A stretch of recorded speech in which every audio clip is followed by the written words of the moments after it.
And we're on. We're good to go. Yeah, yeah, So here we are. I guess episode 2 or whatever, the basement assembly, if we want to call it. yeah, exactly. That's actually wonderful. I like it. Episode 2 of the basement assembly. Now, where exactly did you say you got that pipe? Well, I hate to say that I got this off Amazon. It was in the throes of the virus, so I wasn't able to go out to a nice shop, and I already broke it. Actually, transported it in my backpack. See, I actually thought that was like an extender piece you put on. I was like, that's kind of interesting right there. This is a 13-inch pipe, a Gandalf pipe. That is pretty cool. What sizes they come in? All sizes. Yeah, I'm not super familiar with the way everything works. I have a smaller pipe that I take with me just to chew on. Yeah. I call it my chew toy. Your chew basically. toy. And this is my only smoking pipe, and this is tobacco. So I have a third pipe that's beautiful, the American Eagle one. Yeah, yeah. So that's my gun out, my fancy pipe. Yeah. Did you ever puff on it Yeah. at restaurants? My daily chewing pipe. I'm not even sure where I set it down in the midst of setting all this up. But this is actually the Gandalf pipe, so it has the tree of life on the front of it. Huh. That's actually pretty cool. The real question is this max resolution, you think, on this camera? I have no idea. I mean, not from our look. Is this the best it could be? Definitely not. I mean, you can always be better. It says full HD, 30 frames per second. No, it'll probably finish out much better. That's all. Oh well. Oh well. So yeah, man, what's new? What do we got going on in the world? This is what's new. Yeah. Setting up this This whole basement podcast, stuff. yeah. So how do we overall feel after that first episode? I mean, that was kind of cool getting into it, like actually being able to talk and whatnot. Yeah, it's fun. You never know what's gonna come out of Jay. He's liable to go off at any moment. I never had, I mean, we just started this, but having 4 people on at once, that's a lot of people too. It was pretty cool because we were able to get like a lot of different opinions on stuff. I did like it. It's just 4 people is a lot more than 2. Yeah. Like 3, you have a third person chiming in sometimes. But when you have 4 people, it seems like you have 2 people chiming in. So, it feels bad for 2 people sometimes if they want to talk more. Especially if a topic isn't known about. So you got to be careful to make sure like everybody can actually touch on it if you actually go that route. Yeah, especially if I end up going off for Half hour a minute about and a half, something. just talking straight for too long. Besides that, I mean, it's just work, doing the charity stuff, trying to get that off the ground. So I finally. Why don't you reached out. explain the charity a little bit? Like how it started, like everything else around it. So the charity, I don't like to call it a charity because charity sounds like a money-based thing. Give donations. I prefer to think of it as a social initiative to promote the overall well-being of communities. It started because I think there's a representation problem inside government, just based on size, especially. I was just reading stuff about Rome, going through human history, and when they got too large and the inequality became too great, it fractured them physically. They didn't have the type of communication that we have, but it also seemed like large centralized governments fail often. And I saw a lot of people attacking our governor here in Pennsylvania, Governor Wolf. And now, regardless of anything he's done, if you take a step back and just look at representation as a whole, we have 12.8 million citizens in this state. And that's a lot of people for one individual to be responsible for. So one of the broader ideas behind the initiative is to bring representation closer to every person. So work, school, church, sports, these are places where you first start engaging in your community and mingling with other people. So it's a good first step. So work, you have unions; church, you have fellowships; schools, you have clubs; sports, you have clubs and teams. So it's a way of giving representation to more people, because we sit around and discuss. I mean, the common man sits around and discusses politics often. So a way for their voice to be heard is for them to have more representation. That's how it started. Okay, so basically what I'm seeing is you want the people to just be more known for what they're doing in the If community. we have a lot of problems, Uh huh. and we should be able to voice those problems and create teams of problem solvers to address them. So you'll be that middle person, we'll A say, mediator, to Governor Wolf. like a mediator amongst Mm-hmm. the people. So a lot of work that I've been doing recently is within the churches and the mosques, the temples, the synagogues, and meeting different people to try and mediate between the different religions, which seems like a crazy idea. But I've met so many great people, and when you go to these different places, typically the leader of that house of worship, whatever type of faith or denomination it is, they go out and they have church boards and meetings with other people. It seems like they have a broader range. And I see a lot of interfaith work in the churches, but I see some places where there's none. And it's not to force people to hold hands, but what happens when there's none is a sense of fear. They don't know what someone else wants, and we hear a lot of things from the media that are fear-based with like religious crusades, immigrants, things like this. So we start to fear and question people that are different from us, and if we don't know what their intentions or motivations are, then we can start to wonder and get paranoid. Mm-hmm. And I see a lot of people on social media calling for genocidal stuff, a lot of persecution. There's a ton of racism and Islamophobia and stuff on social media. So I've been trying to mediate that. I think another problem is I was speaking to professors at some of our local schools like Pitt, CMU, and Duquesne, and I asked them where they all congregate, where they hang out to discuss ideas and things like that. And they said that those types of university fellowships that exist, like the idea of Cambridge or Oxford, something like that, where they can sit around with scotch, like if you just want to picture that, those don't really exist as much anymore because people are so busy. Mm-hmm. You know, if you work 40 hours and you put another 20 hours into a hobby, 20 hours into living in a relationship, you're at 80 hours kind of thing. They see each other on social media, I'm told. That's what they say. So the problem with social media is you can't get a full message across. The Mm-hmm. amount of information I just told you in 10 seconds would take me how long to properly get out with my Yeah, thumbs on the and then you phone? actually can't control or see how the person's responding to what you actually said. What if they don't see it? The Exactly, yeah. conversation to them ended with the last thing Before they you said. even said They anything. could be completely incorrect and not even know you corrected them Mm-hmm. if they already left the conversation. So it's an interface problem where we can't exchange information fast enough. Mm-hmm. So I also wanted to create a group. I was going to try and get some of the professors together. I wanted to form delegations, like a economics committee, and then more of like urban committees, rural committees. It's just Mm-hmm. a bunch of groups of like-minded individuals. Mm-hmm. The problem is a lot of people think the same things, and it's different. They're all in different groups, but those groups struggle to come together sometimes. Especially right now, they can't leave their house, Yeah. so we're all forced to use social media. We need more gathering places, more things to gather for. We come together for parades, but they're annual. Mm-hmm. You know, Mm-hmm. we could celebrate human life and just have fun much more often than that together. Um, so those are some of the things I'm working on. Other things are like community gardens. I wanted to challenge other representatives and stuff, like other people in Congress, district reps, state reps, to go out and help build community gardens so that we can start getting more farm to table within our own communities. There's a lot. So I live in a slightly older neighborhood. There's more younger families coming in now, but on average, slightly older. And the ladies here love to garden. They all garden, but they garden individually in their own yards. Mm-hmm. And we have a park up the street that has what could be, you could put 4 basketball hoops up there. There's a lot of space, and they never did that. So it's just an empty court of asphalt, basically. Mm-hmm. So I was gonna clean that up, build some wooden troughs, a water collector, and I was gonna kind of go door to door and see if anyone wants to participate in the community garden.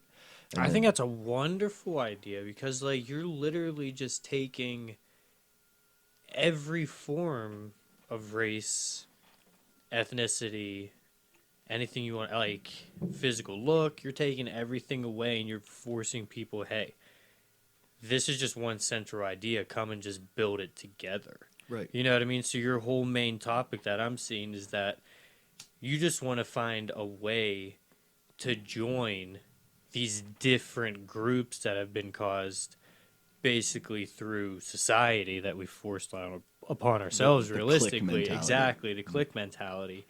You basically want to just say, hey, come, no matter what, you're getting rid of all of that middle potential race stuff. So I think that's a wonderful idea. I think the two easiest things to base it on are kids and Mm-hmm. food. So think of it like a birthday party for a child. We don't always necessarily want to go to some kid's birthday party at Chuck E. Cheese, but we end up having a fun time, I swear. just talking, just hanging out, low pressure, and it's nice to share over food. Now, Chuck E. Cheese pizza maybe isn't great, but to bring people together around food and just more of the common factors. So food, water, shelter, and relationships. Mm-hmm.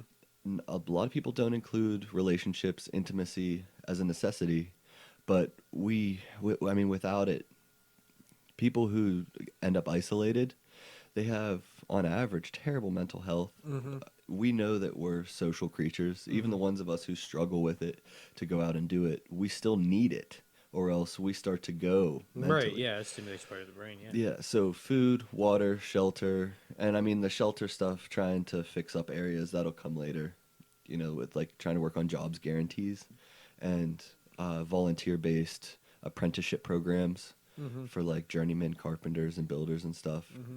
Because I think there's a generation of individuals who would love to teach and a generation of individuals that needs to learn how to rebuild our society because it's crumbling and Mhm. we build a lot of new instead of replacing the old. But then when you don't replace the old, you end up with all these vacant buildings, the Right. bandos just Mhm. everywhere, boarded up or not, empty, windswept. So part of that, the idea behind the initiative, it has a lot behind it, but it really comes down to every person has a strength, and we all have a weakness or weaknesses and strengths. And when you have a strength, you typically enjoy it. Mhm. You Mhm. you usually don't force yourself to do something you're good at. I mean, there are instances where that happens, Right. but you usually get good at something by practicing it, and you're going to practice something you enjoy. Absolutely. So our strengths become, in a sense, our purpose. The role that we fill to fulfill the weaknesses of others. And in the same turn, wherever I'm weak, the strengths of another can help me. So that's just the idea behind collectivism. Mhm. But we've become so isolated because we separate ourselves. I think the other day I wrote down a list of 30 ways that we commonly separate ourselves. I mean, you go down the list with like gender, race, religion, the simple stuff like that. But then you get into the other stuff like diets. You have the vegan hate, the vegetarian hate, Mhm. Mhm. and that's more of like a projection and a defense tactic because people are judging our diets for eating meat, kind of thing. But those silly things, they can turn you away from having a relationship with somebody. It could be a family member, Yeah. it could be a Yeah. friend, a longtime friend. You could disagree over something that simple and not talk to each other for a long time, and then your strengths and weaknesses go unbalanced. Yeah. So we end up with a lot of people who have strengths that are not being fulfilled. And for instance, it's a lot of people that have degrees right now that aren't working in fields they have degrees in. Mhm. They spent six figures on a degree and they're working in retail, for instance. And then you have a lot of people with weaknesses that are out of balance. So like my weakness is house restoration. Mhm. My house is falling apart. I need to build better relationships with other people where I offer them something in exchange for them to teach me How because to I wasn't build, yeah. offered that. So we're all out of balance. It seems like some of us are playing the wrong rules. And we're all out of balance pretty much because we're not becoming united. You really become united with one another, then you actually broaden the spectrum of, okay, who do I actually know? Oh wait, they actually do something that I don't like. For example, my strength, I would say, is probably communication and the way that I can speak just naturally. My weakness is setup. Like what you have here is unbelievable, and I've been trying to study as much as I really can of how you have all of this set up. So these actually, you can buy a whole podcast kit. Just set right up. Yeah, it has all the wires. It has the four-way for the headphone, the USB adapter. Hmm. Because this, I wouldn't be able to piece by piece this together. Okay. I would have never known or thought out how to do this. I actually bought all this. I think it was off of OfferUp. So I met up with a guy who had it a discounted. He had gotten a promotion at work, and he wasn't able to continue. So I purchased this stuff off him. But before I did that, I saw that there were brand new sets. Yeah, yeah. I just prefer to reuse something so it's not sitting around. Honestly, yeah, this is a good look, but I love the way that it's set up. But yeah, that literally just goes back to you know how to find stuff and I don't, so it's like the fact we're here talking about it. It depends how impulsive you are. Yeah, a little bit. I mean, I like to logically look at stuff and see the bigger picture on everything, but There's no, that's interesting. there's times I could think things through a little bit more, but I just wanted to move forward with it. It's something I wanted to do for a while, and I actually didn't think I was going to because I used to watch Twitch a lot, streams. I used to be addicted to video games for about 16 years, and when I started coming off of being addicted to video games, I would watch Twitch instead. It's kind of like the Suboxone version of a heroin addict. Yeah, yeah, Watching Twitch to come down off the addiction. And I never saw myself ever streaming, but I guess that's because I was personally terrible at video games. For how long I played them, I was never great. I always appreciated the min-maxing, the optimization, the efficiency that exists within the games, but I never had the attention span to execute it. I swear. So I never saw myself becoming good enough at video games to be a streamer, and then I put off the idea of doing any of this. But it just got to a point where I couldn't be quiet anymore. I swear. Yeah, there's just too much going on, especially now. Yeah, and that was even before that. I had way Oh different yeah, plans. we've had many different conversations. Yeah, I have way different plans before all this went down. So this is like a good opportunity to find those at-home hobbies. So I guess this being one of them. Yeah, I really like the idea. I mean, and see, what's really nice about it is just it gets us to talk. You know what I mean? It's conversation, and that's definitely another big part of today's society is just the fact like face-to-face communication, like what you were saying. I think what you're doing is also a great idea in that aspect because you're going to forcefully bring people together, which is going to make them communicate. And it's going to get that stranger to stranger interaction right off the bat. And then see from there, what's going to be nice is you're going to build off of that. And that group, you're going to be able to lead and just kind of, you know what I mean? You're going to actually be a force one day. If you can get your group to like stay together, like your community garden showing that everything isn't separated, we're all together. You actually just kind of build that up, and you really could be, you know what I mean, making moves on stuff. What do you see like in real quick? Well, maybe not real quick, but based on that whole idea, what would be the best possible outcome for the 5-year goal of it? 5 year. 5-year goal. See, I'm not even looking that far ahead. Specifically because with the role of being a mediator or a spokesperson for a representative for other individuals, it's not supposed to all be based on my own vision and my own goals and strengths. I think that as the group grows, there will be a number of passionate people and intelligent individuals that will offer their own perspective. Because that's really what collectivism is to me. I grow through perspective. So meeting individuals who live lives that are far different from mine, that is a form of intellectual growth and knowledge to me, like gaining that perspective. So I really can't say what the 5-year. I don't look at the end goal at all. I try to stay day to day to get as much work done as I can on a daily basis because whatever success there is in the future lies on that day to day. So if I lay around thinking about what 5 years looks like, I'm not doing today's work. Okay. And I spent a long time looking at what the success would look like. But realistically, things in life, there's audibles constantly. I mean, the curveballs that we go through. And I don't know where it's going to end up. I don't know who's going to join and what kind of incredible ideas that we'll hear, what kind of great people will be around. So it guides itself because it's never wrong to do the right thing. As long as you continue doing the right thing and everyone's doing it honestly and openly. So that's another, I actually want to set up full financial transparency. I want to show all my credits, all my debts, payments, salaries. It'll be maybe awkward or uncomfortable for some people to look at it first, and myself included. But there's some companies where don't you wish you could just look up McDonald's, how much they're making, where their money's going, Mm-hmm. things like Mm-hmm. that.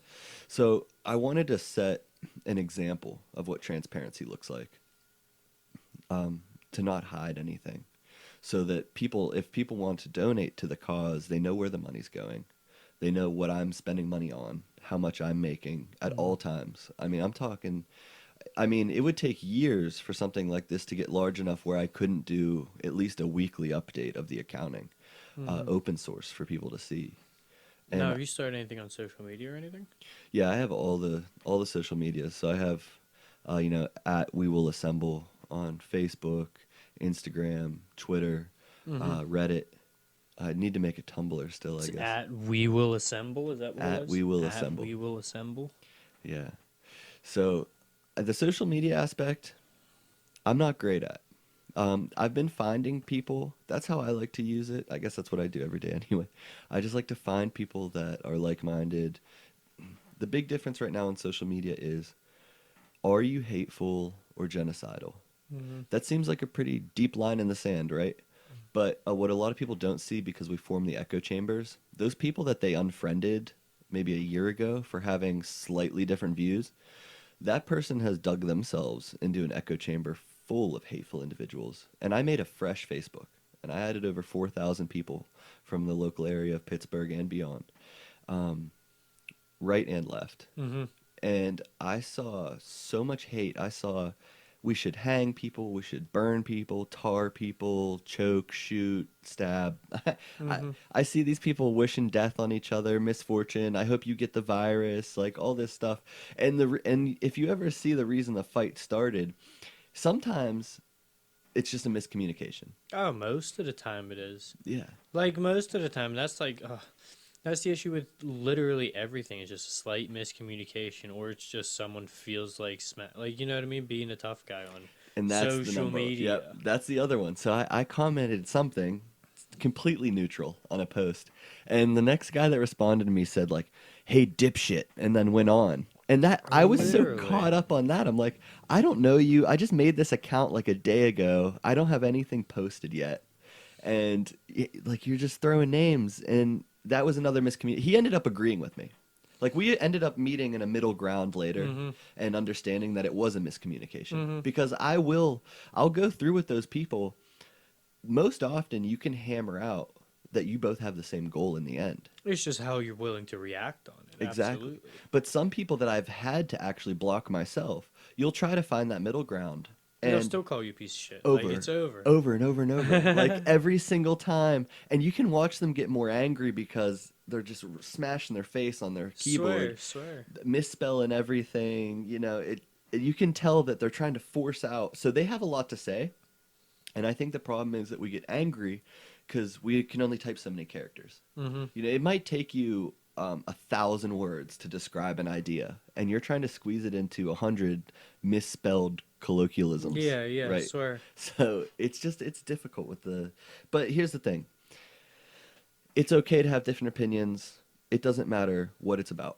When you start wishing death on other people, That's when it gets bad. and if you wish death on someone and you don't even mean it sincerely, you could still radicalize someone else.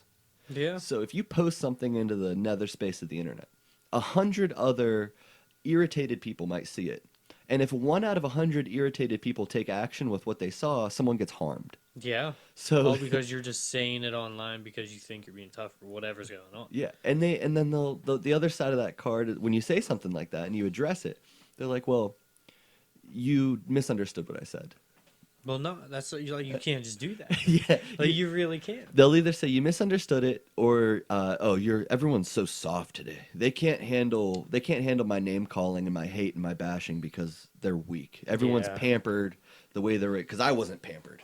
I had it really hard. I had it Yeah. more difficult than anyone I meet on a daily basis. So everyone else is much weaker than me. And instead of being the big guy and helping them, I make fun of them I constantly. swear, it's ridiculous. And it's like we wonder why kids are like, wonder why kids are messed up and going after everything they possibly can. Another part of that is like the advertising. So Yeah. that's the I was next just thing. going to say like media acceptance as well. Like why Why is it okay in the media for all of this to continue to go on? And they like to sit back and just, oh, we can't let this happen. But yet, every day they're putting up more racial stuff. They're putting up more everything. You know what I mean? It's way weirder than that. Um, so I this think is it's a lot of agenda. I mean, it is, say but like the way they go views. about it, one of the other. I'm gonna start making documentaries about like this Facebook, my Facebook page, just normal Facebook with both sides. I'm gonna also make very politicized and polarized fake Facebook accounts to kind of track extremists on both sides, whatever that looks like. And then I'm also going to make an account representing like a child because they put us in those buckets. You can see with Google now, you can look at your ad preferences and they Hmm. put you in the age bucket. So I want to get an account that's in the child or teen age bucket. And I want to see what these children are seeing. Because I did it slightly, but if you use the same account for everything, you have to constantly change what you. It's just too much work. So I'm going to make a separate one because I started seeing these really weird sexual advertisements. Like there was a bunch of sexualized Minecraft stuff and video games. Like, are you familiar with fan fictions? Me? No. So there's individuals out there who have, no kink shaming. I don't care what anyone does, but they fetishize these characters in animes, cartoons, video games, like typically the female characters. Yeah, And I absolutely. mean, they definitely don't avoid the male characters or animals with the bestiality aspect of it. Nothing. There's what is that? There's a rule like Rule 16 or 34 or something that people say that if it exists, there's porn about it. I So mean, but probably. these kids, they'll have advertisements. So you have your related videos on the sides. If you go in and pretend to be a kid and you start clicking through like what would be PewDiePie back in the day or whatever, and you get yourself into that YouTube well that Uh you huh. would normally, but if you try to recreate what like I say, a teenager that plays shooting games just to find out what they go through, you start getting really weird sexual advertisements. You get a lot of weight loss advertisements. You get a lot of video game advertisements, but so it's a lot of mobile game advertisements. But what's really weird about these mobile game advertisements now, there was a very brief period where they used streamers to plug games for advertisements. But a lot of people they don't know streamers outside their own games sometimes. So they started just bringing on cheap $20 actors and like $20 voice Uh actors huh. to pretend they're a streamer. So the advertisement will be 15 to 30 seconds long of them playing through a mobile phone game and there's hundreds of games. There's a different game every week. But the person in the background, it's really cringy. They'll be like, "Yeah, looks like I got the best character here. Now I'm just going to smash this guy." Yeah, Something yeah, about yeah. something about the way the games are built though. The reward system you see in the game, there's no challenge to it. When they show you these advertisements for games, it's like, "Oh, I can just buy this upgrade and nuke this whole room. I win." Yeah, Like what happened there's no yeah, challenge in it. It's just something to like yeah. mind like cattle to just mindlessly press buttons on a screen. Um, so there's a ton of the video game advertisements for kids and they're based on weird reward systems that end up being like pay to play. So it'll start off free, but it has a ton of advertisements that whatever you do, there's a 10-second advertisement, or they want paid for something. So it just rips kids' credit cards, and they get bored with these games. Like they're not games that have deep content. You can only play them for like 3 hours. So you give these people like $5 because you're bored, and they also get another $5 from the advertisements you're forced to look at in between, which are also typically. That's what I mean. Like YouTube nowadays getting insane with their advertisements. Like there's sometimes five, six, seven videos on or ads on a 5 minute pod or YouTube video. It's unbelievable. Yeah, there's a lot. It's dumb, but that's super interesting, especially how they're targeting like whatever age group like that. I mean that should. There's a lot of things we can say that we don't disagree or don't agree with. But it's really these kids. They have like, and they're just being set up to be mega insecure future consumers.